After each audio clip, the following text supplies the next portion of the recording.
And I mean, it looks like, in a way, a digital ghost city, right? Where you have like tons of infrastructure built and nobody living there. No side chains, just one ledger. If you know anything about Solana, you probably heard the term proof of history. Yes, it's how we do with very time. Catchy name. So Yeah. Set up a radio tower with an atomic clock and say, hey, everybody listen to this. Proof of work is a clock. It's just a clock that ticks every 10 minutes. Okay. So that means we can just focus on, cramming through these transactions. It helps, honestly, it helps with diagrams. So if you go to our website, there's a video that, and I personally had to, watch it many, many times, right. And you can't fake that time. So Eric, yes. Great to meet you. Great to meet you. We're in Seoul. It's great to see somebody from the Solana project in here. Are you here by yourself? I'm not, no. So we have COO Raj Gokul here too, and our head of BD, Dominic. Okay. He's everywhere, but he's here with us this week. It's been very busy last weeks, right? I mean, especially in Asia, you're flying to Osaka afterwards. Yeah.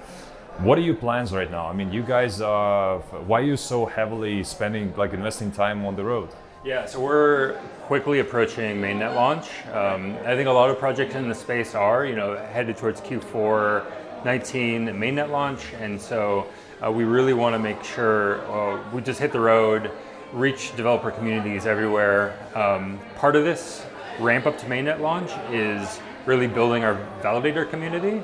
And so we've been very lucky and happy to have a lot of the best validators, very talented validator services help start to ramp up our network. And so, these are a lot of the validators that went through Game of Stakes and are running Cosmos and Tezos. And so another big push is get out there and talking about our incentivized testnet called Tour de Seoul. It's kind of like Tour de France. We're a bunch of cycling nerds on Solana too. But also we just haven't made it out to Asia that much. So wanted to touch base. And then of course, DevCon in Osaka, you can't miss that. So, sure. yeah. Just for those who have probably, for some reason, missed out on your name, on your project, can you briefly say, maybe in a very, very few sentences, what are you guys all about, and how are you different from all the other big names in the sandbox? Yeah, absolutely. Yeah. So Solana, our whole thing is so first of all, we're a layer 1 proof of stake smart contracts platform. Our whole thing is no side chains, just one ledger, and we have the TPS, the bandwidth, the performance, whatever you want to call it, to lower costs very dramatically so that you can put everything on the ledger. If you know anything about Solana, you probably heard the term proof of history. Yes, it's how we do with time. That's a very catchy name. So yeah. Can you explain that, please? Yeah. So proof of history is probably a core innovation. And in just a few words, the idea is that in distributed systems, even classical distributed systems going back 40, 50 years, you have different entities that need to agree on something. They need to agree on the state, right? And to do that, they need to agree on the order, how to process the transactions that they get to end up in the same state. The easiest way to do that is to have a clock.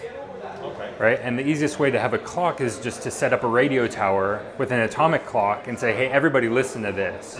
The problem in permissionless networks is you don't want a trusted centralized clock. Right. And so Bitcoin solved this problem, or Satoshi did, with proof of work. Proof of work is a clock. It's just a clock that ticks every 10 minutes. Okay. And every tick, you get consensus, and then the Bitcoin blockchain moves forward. Proof of history is our clock, but it runs independently in all the nodes. All this means is we have a way to keep time with the blockchain data structure itself, so that me as a node and you as a node can trust the order of the messages we receive without having to talk to each other directly.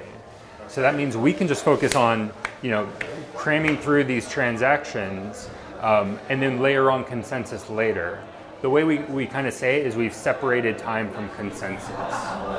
Very interesting. Yeah. So one layer deeper, like how it actually works. We use that would be interesting because I mean, apparently on the superficial level, it always comes back to all these questions like, but I mean, but you can hack time, right? On the language, on like time zones and whatever else. So how do you deal with that? Yeah. So the way to think about it is, or the literal thing that happens is we use a verifiable delay function to encode passage of time into the data structure. So it probably doesn't clarify things too much, but basically a verifiable delay function, it's just a function that takes time to complete that you can't fake. So SHA-256 is a good example of this. To just compute one SHA-256, something in, hash out, the time that takes, it's very, very short, but it's well known and you can't change it that much. So if you take a SHA-256 and put it one after another, immediately, you look at the data that comes out of that, it took a certain amount of time to produce the end hash that can only be replicated by the starting data, right? And you can't fake that time unless you do it yourself. Right. All right, so back to like how that's a clock. So SHA-256 running over itself, if I'm doing that and you're doing that, we both have these clocks that are going. So it's not like a wall clock, it's not like a timestamp. All that matters is when I receive messages and you receive messages, they're going into this proof of history, this SHA-256 loop, and the order can't be faked because if there's hashes in between those transactions, real time passed. And you can't fake that because you can verify it by actually taking those SHA-256, splitting them up and verifying it like you would any cryptographic function. So this is like very, very revolutionary in a way because everybody's talking about the proof of stake, proof of work. I mean, proof of history is a little bit of a different version of a proof of stake from what I guess. Is that the case? So it's a very common misconception. The unfortunate thing is, well, fortunate or unfortunate, the proof of terminology is very common in consensus algorithms. Exactly, yeah. Although it's accurate to what I'm describing, proof of history isn't a consensus algorithm. The way to think of it, it's literally the data structure of the blockchain. So the Solana blockchain is hashes and counts. And each count is another SHA-256 loop, and each hash is the output of that SHA-256. So you don't need a consensus there in a way. We do, but it comes after, and we can kind of choose what we want. So you just pretty much verify what has already happened. Exactly, exactly. You layer on we layer on proof of stake on top of that. Okay. To verify that to resolve any forks really that make them up. Yeah. Okay, that is getting it helps. Honestly, it helps with diagrams. So if you go to our website, there's a video that, and I personally had to watch it many times to make sure that you can simplify it. Well, also for me to understand it, to be honest. Yeah. Cool. So there's such a great fight right now in the space of. It's almost like a protocol war right now, right? I mean, everybody's fighting for validators, block producers on the one end, then you have the dev developers on the other end, then you have the users and all this craziness. And I mean, it looks like, in a way, a digital ghost city, right? Where you have like tons of infrastructure built and nobody living there. Do you have the same feeling, and how do you solve that? A little bit, yeah. I would say so. Right now, you could frame it as a war, but like you talk to me, you talk to the other, we don't think of it that way at all because of that issue. Because right now, there's not going to be a war, there's not going to be anything interesting until we have users to fight over. Obviously, our thesis is, right now there's just functional problems. Or I should say dysfunctional issues with the current state of blockchains as far as building something that can actually scale and pick up that usage. It's a little bit of, we're in this state where once we unlock ease of use for developers and actually allow web scale development at the same level of ease, whether it's debugging tools or introspection that you can get off the shelf everywhere else, that's when we're going to see the leveraging the value of decentralized networks to add something to the dApps that you can't already get elsewhere. Right. We just need to get the UI and the ease of development first. and then we're going to start to see the real traction in the as far as users. In your experience, or your projections, feelings maybe, how much time will it take before we see the blossom? Yeah, blossoming gardens here. So I'm a optimist. So we're going to go to mainnet in Q4, All right. maybe Q1. No, It's in a few months. I'm joking. Yeah, it's really hard to say. What I focus on is there is a clear value proposition as far as fee margins in the financial world. These things, there's a clear value that exists out there that decentralized systems can take.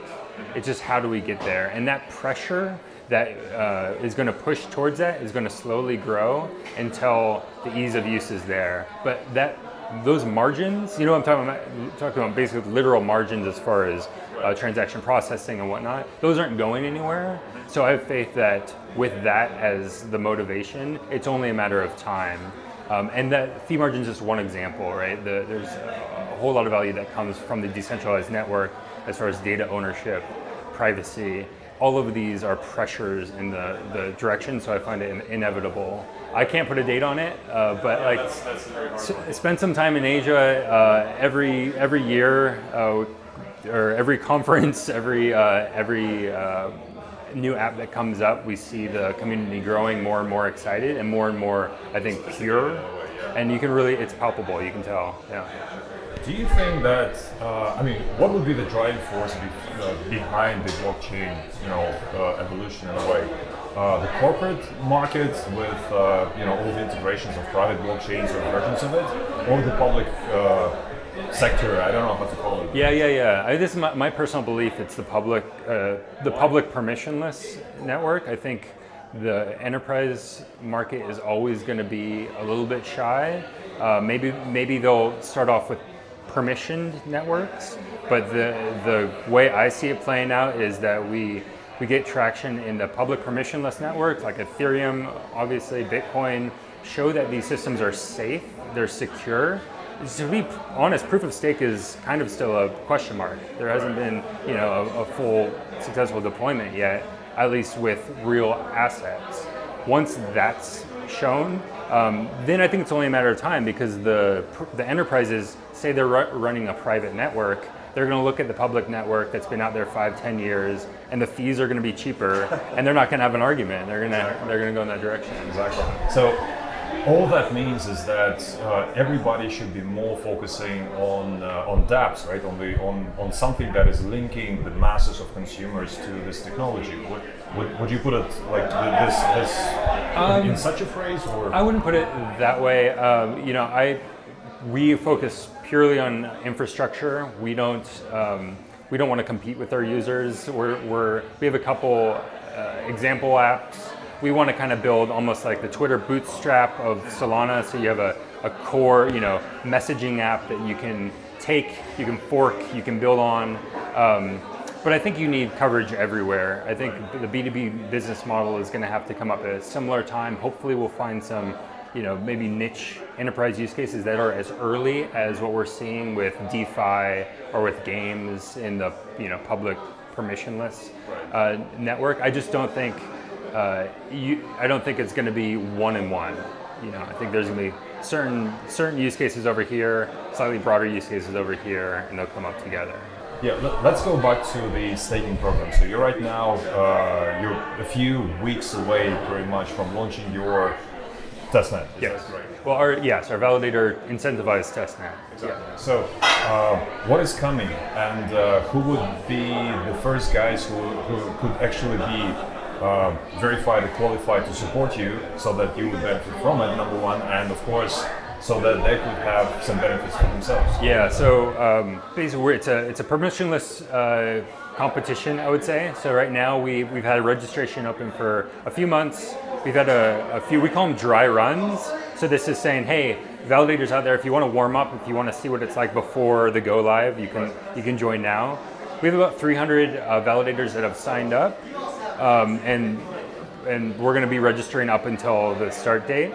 We're going to do it in 3 stages when it goes live.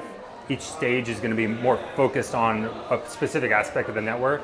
So the first stage is just transaction processing, second stage is smart contracts, and then third stage is going to be with our replicator network, which is something we haven't talked too much about, but it's a new it's a new entity in the system with validators that provide replication services, but that's basically the whole network at that point.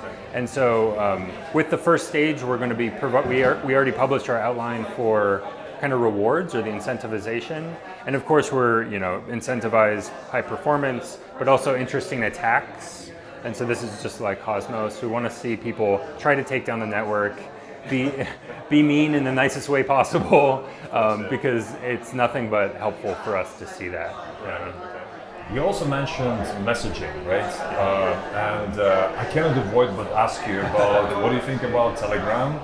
Soon launching their Telegram Open Network, Clayton, that is being launched on Kakao messaging platform and so on. Oh yeah, I mean, there's also Kik is an interesting story there. I mean, Line and so on. Yeah, I think it's great, right? Like this is where we're seeing a lot of really interesting use cases. I think Telegram, we're all going to find out really quickly because I think it has to be by the end of this month. Clayton, I've been amazed here in Korea, obviously. People are really excited for that. I also think this is an ideal use case for Solana. Right? Very high throughput is necessary, very quick confirmation times, and so we can do sub-second confirmation, so a message send or a button click, it's basically indistinguishable from your typical Web3 app. So I'm really excited about all of them. I think, of course, any adoption like this is really good and beneficial for the whole environment. Yeah, well, great. Eric, thanks very much for your time. It's been a big pleasure. Yeah, thank you very much. All right.